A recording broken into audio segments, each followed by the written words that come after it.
История произошла в Канаде, когда был сильный мороз и мела метель. Клайд ехал в своем грузовичке, ему нужно было отвезти молоко. Мужчина обратил внимание на черное пятно в сугробе.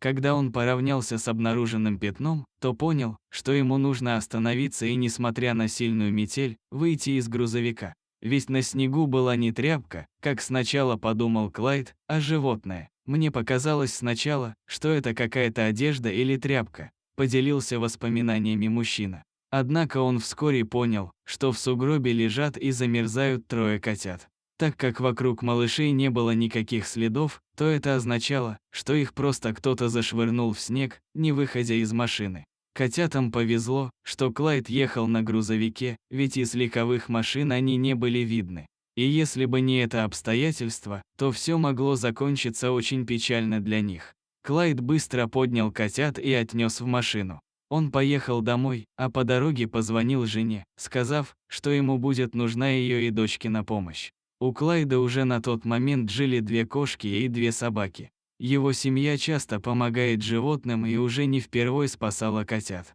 По приезду домой мужчина позвонил в местную организацию по защите животных, чтобы те помогли устроить малышей в приют. Бедняжки были все в снегу и во льду. Они жались друг к дружке в попытках согреться. Скорее всего, их просто выкинули из машины. Сейчас пушистиков лечат от респираторной инфекции.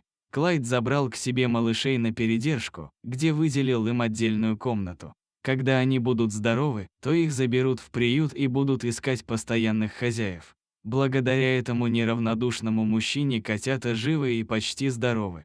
А он большой молодец.